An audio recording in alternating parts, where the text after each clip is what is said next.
les amoureux du buzz, je suis ravie de vous retrouver dans ce deuxième numéro de AfroBuzz Paris qui s'annonce haut en couleur.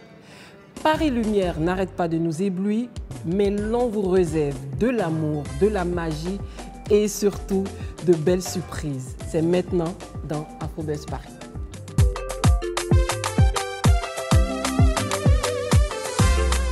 Au sommaire, nous nous sommes rendus à la 6e édition du Salon ACA, la foire d'art contemporain et de design dédiée à l'Afrique et ses diasporas. Le salon le plus important d'Europe consacré aux créateurs d'art contemporain africains. Nous vous ferons découvrir Ellipse Projet qui promeut un art émergent, porteur d'enseignement, tout en contribuant à l'insertion sociale de ses auteurs.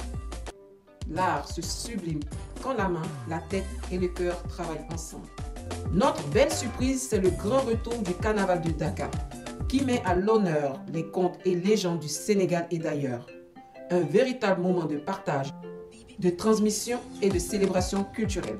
Nous recevons l'un des créateurs du concept emblématique de la musique ivoirienne, le coupé-décalé. L'artiste et entrepreneur Lino Versace nous parle de sa carrière, de ses projets et de ses implications dans la vie économique ivoirienne. Pour finir, son nouveau titre qui va plaire aux amoureux de la musique urbaine, Je fais le beau. Il nous rappelle que nous devrions profiter de chaque instant que nous offre la vie.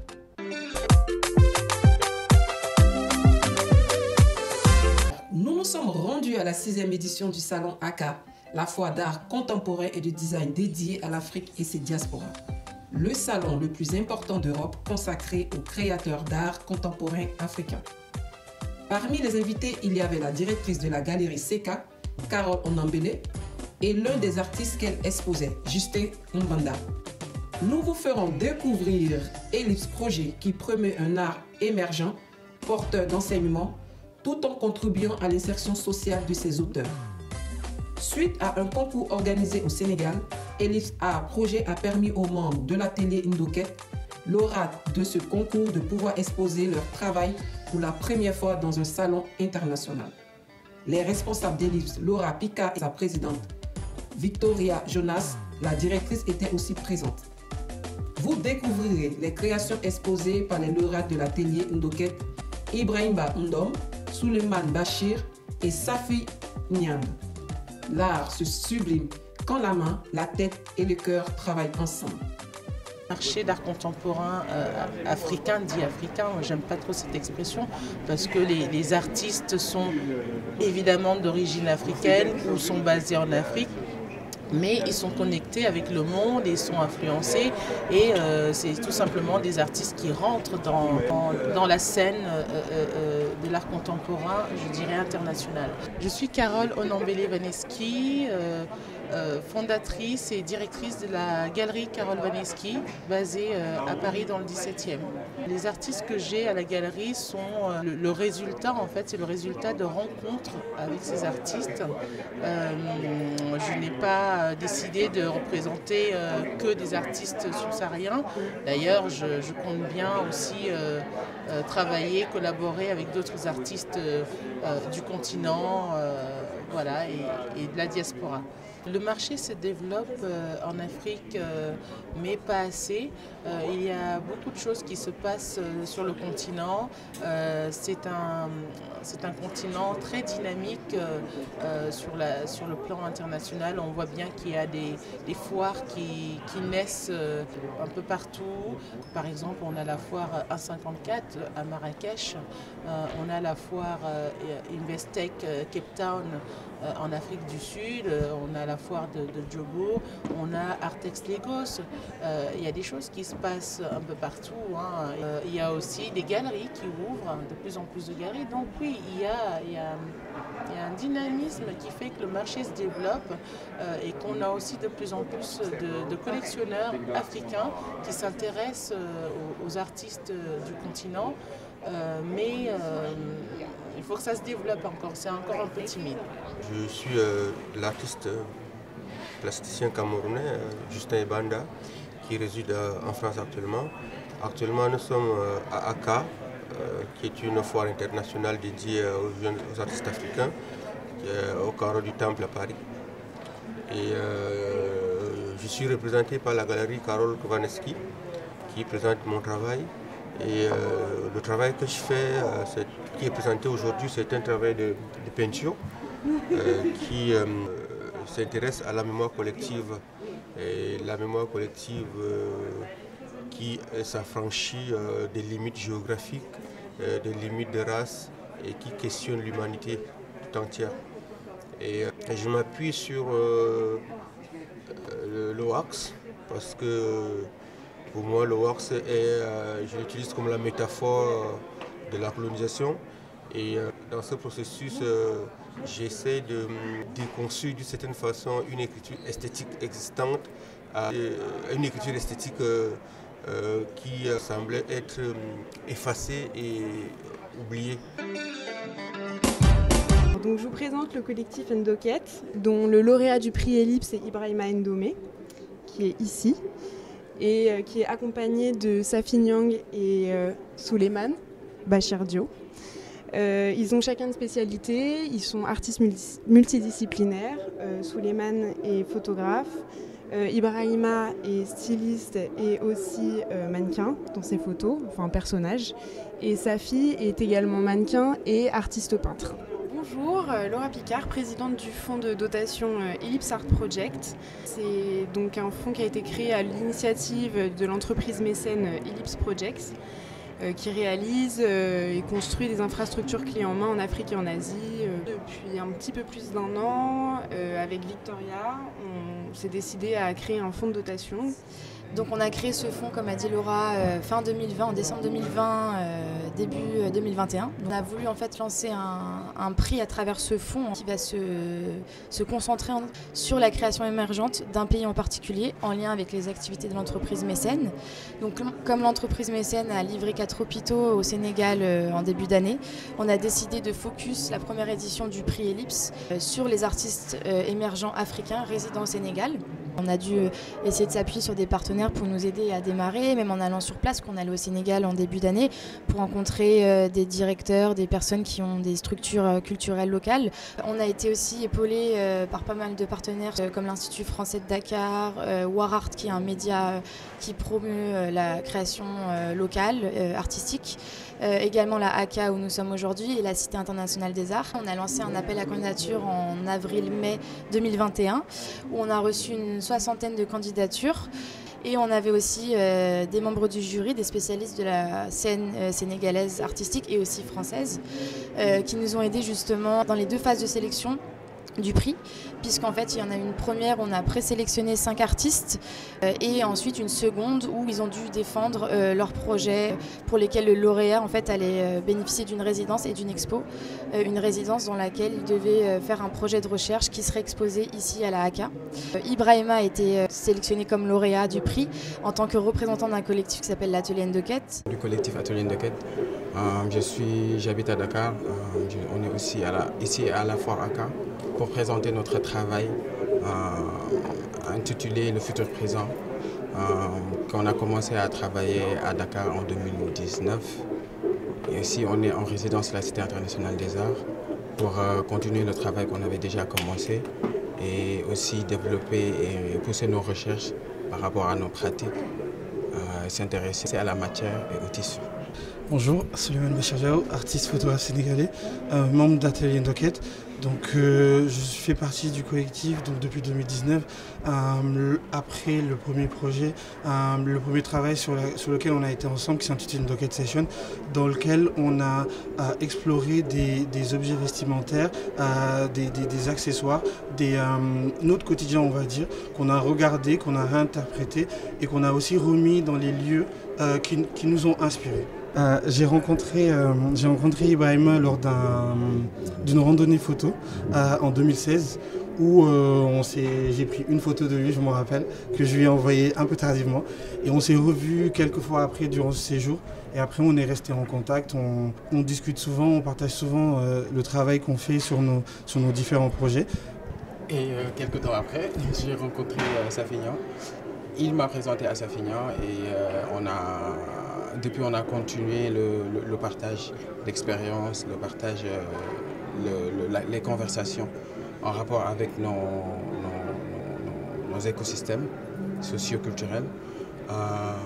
Et ça nous a poussé à travailler ensemble sur le premier projet, Ndoket Session, qui est une appréciation et une réinterprétation de la robe et des objets que nous utilisons tous les jours.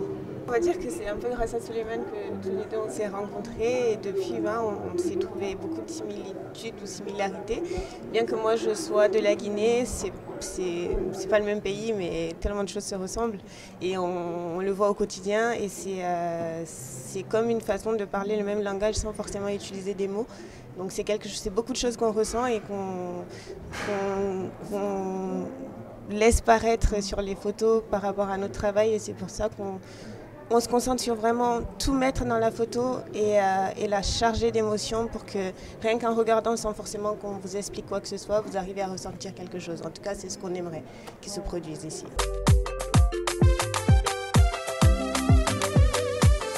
Notre belle surprise, c'est le grand retour du Carnaval de Dakar, qui met à l'honneur les contes et légendes du Sénégal et d'ailleurs. Un véritable moment de partage, de transmission et de célébration culturelle. L'organisatrice issue de la diaspora, Fatou Kassessar, nous parle de cet événement qui valorise l'Afrique. C'est d'abord l'amour du Sénégal, l'amour de la culture sénégalaise et le constat que le Sénégal dispose d'une diversité culturelle assez extraordinaire qui mérite d'être promue et d'avoir une belle plateforme pour la valoriser. Elle permet de donner un plateau à des représentants de toutes les ethnies du Sénégal autour d'un événement conçu pour les valoriser. Ce type d'événement requiert un accompagnement institutionnel important. Nous avons mis en avant d'abord l'image du Sénégal qui est véhiculée à travers cet événement-là. Nous avons mis en avant également le besoin de découvrir la culture sénégalaise et nous avons mis en avant également l'aspect économique parce que c'est très important dans les projets qui soient pris au sérieux de valoriser l'aspect économique là qui est l'attractivité touristique. Ce qu'on a pu constater à travers le monde, que les carnavals drainent quand même une masse de touristes qui viennent pour découvrir le pays et derrière il y a tout un écosystème donc qui peut en bénéficier et ça va des artisans aux hôteliers, aux restaurateurs, à la vendeuse de rue.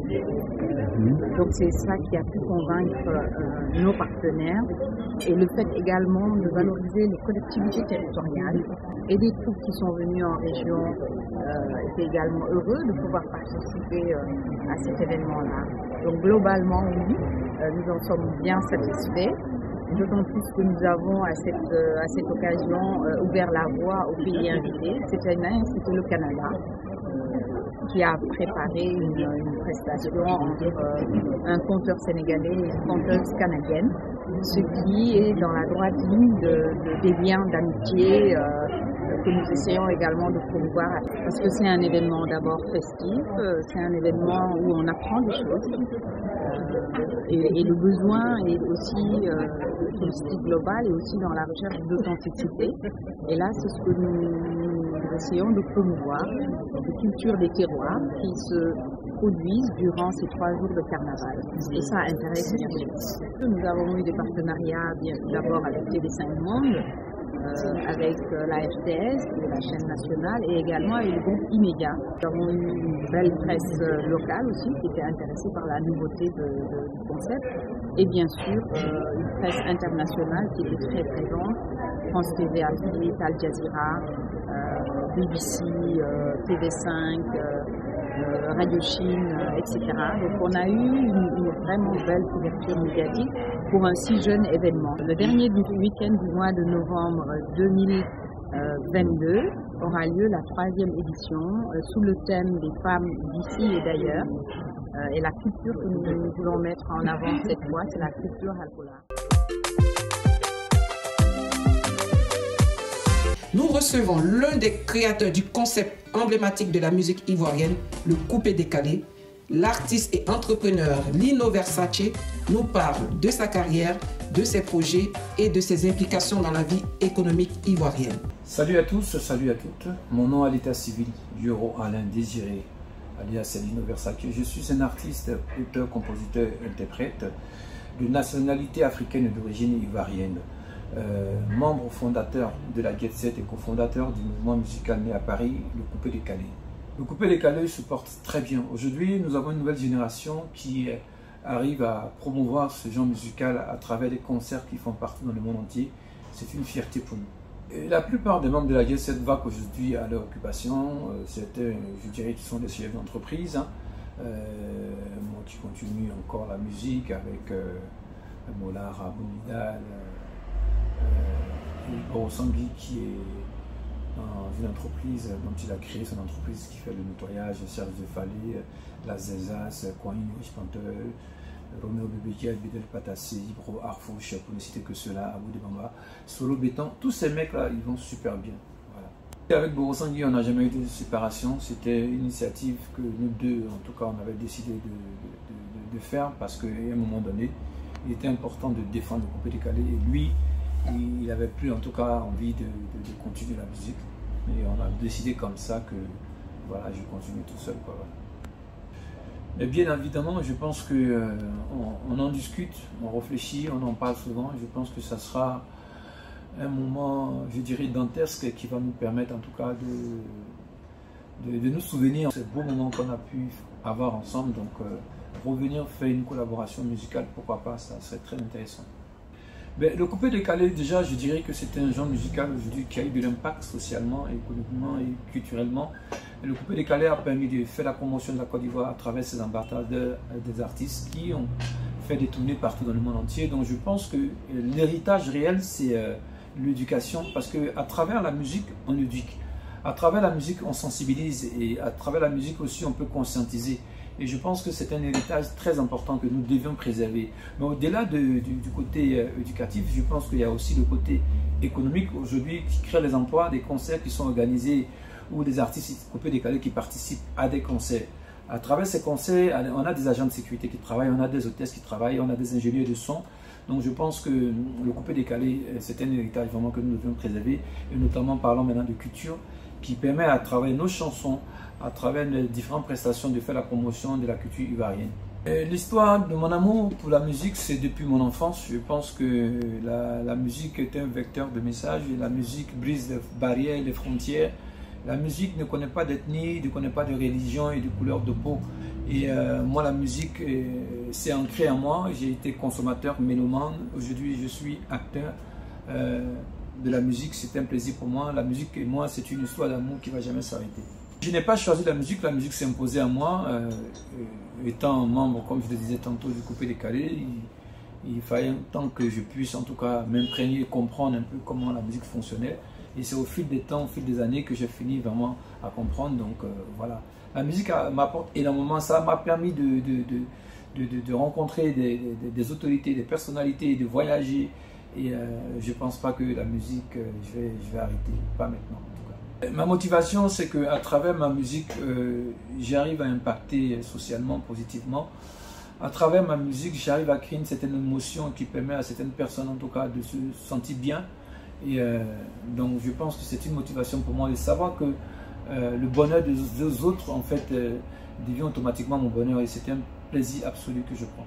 Mon actualité, c'est la sortie de mon album Condamné à réussir, qui est le 3e album de ma carrière solo et le 4e album de ma carrière artistique, dont j'ai sorti le premier single, C'est Travail qui paye, le 26 juin dernier. Et puis là, je sors le 30 juin dernier, j'ai sorti le 2e single, Je fais le beau. C'est un album de 13 titres dans lequel j'ai eu la chance en tout cas d'avoir des collaborations avec des artistes pétris de talent tels que DJ Mix, Ariel Sioné, H. Magnum, Kunfomi, Amaral, etc. pour ne citer que cela. J'ai fait le pause, c'est une chanson que j'ai écrite en fait lors de la crise sanitaire, la pandémie qui a touché l'humanité. Étant chez moi à la maison, je me suis rendu compte que la plupart du temps, les gens étaient crispés. On était dans le désespoir parce qu'on n'avait pas de visibilité sur la suite.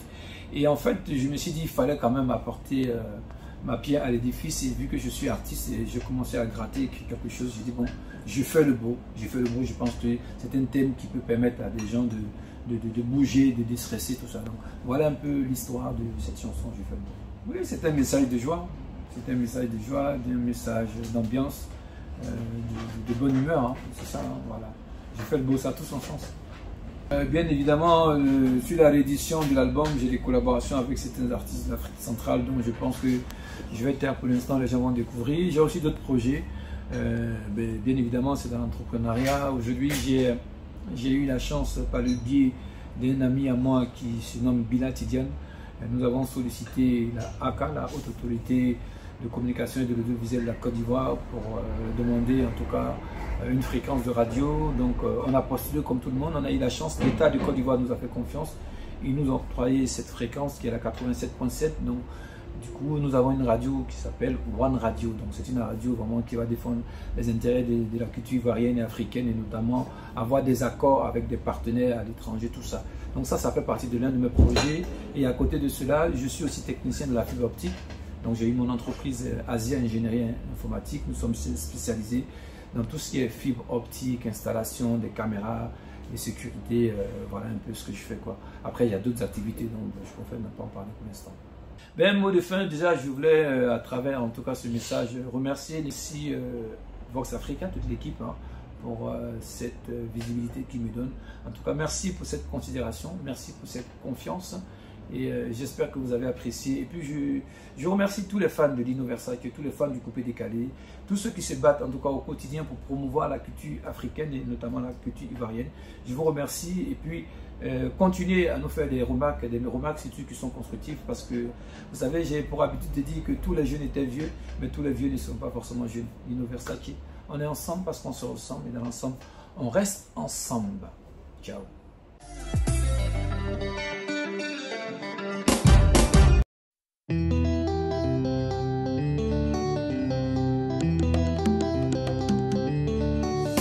Allez, laisse-moi, j'ai fait le beau, j'ai fait le beau, j'ai fait le beau. Allez, laisse-moi, j'ai fait le beau, j'ai fait le beau, j'ai fait le beau. La petite est mignonne, la petite est mignonne, la petite est mignonne, la petite est mignonne, la petite est mignonne, la petite est mignonne, la petite est mignonne, la petite est mignonne. J'ai pas le temps pour les rageux, je gagne tant là, c'est mieux. Ma vie c'est Dieu qui dirige, parle seulement. Allez, laisse-moi, j'ai fait le beau, j'ai fait le beau, j'ai fait le beau. Allez, laisse-moi, j'ai fait le beau, j'ai fait le beau, j'ai fait le beau. La petite est mignonne, la petite est mignonne, la petite est mignonne, la petite est mignonne, la petite est mignonne, la petite est mignonne, la petite est mignonne, la petite est mignonne. Je ne suis pas le plus beau, même si j'ai fait le beau. La petite n'est pas la plus belle, elle a un potentiel. L'argent n'est pas assez, on peut quand même s'amuser. Pas besoin d'avoir beaucoup. La vie c'est doux, la vie c'est doux. On y va. Allez, laisse-moi, j'ai fait le beau, j'ai fait le beau, j'ai fait le beau. Allez, laisse-moi, j'ai fait le beau, j'ai fait le beau, j'ai fait le beau. La petite est mignonne, la petite est mignonne, la petite est mignonne, la petite est mignonne, la petite est mignonne, la petite est mignonne, la petite est mignonne, la petite est mignonne. Avoir beaucoup d'argent ne fait pas tout dans la vie. J'ai connu des milliardaires qui ne sont plus de ce monde. Nous on a la santé, laissez-nous danser. Je vais décaler, la vie c'est doux, la vie c'est doux. On y va. Allez, laisse-moi, j'ai fait le beau, j'ai fait le beau, j'ai fait le beau. Allez, laisse-moi, j'ai fait le beau, j'ai fait le beau, j'ai fait le beau. Allez, laisse-moi, j'ai fait le beau, j'ai fait le beau, j'ai fait le beau. Allez, laisse-moi, j'ai fait le beau, j'ai fait le beau, j'ai fait le beau.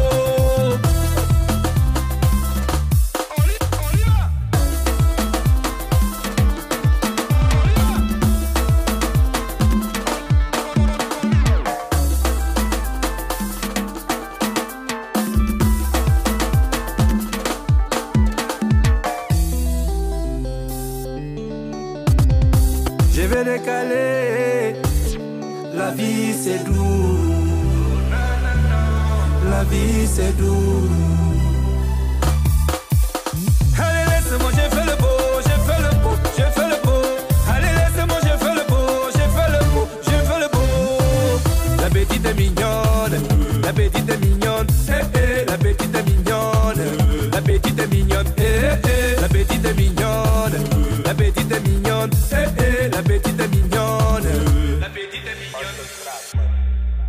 C'est dans cette vision saine et positive que s'achève cette émission.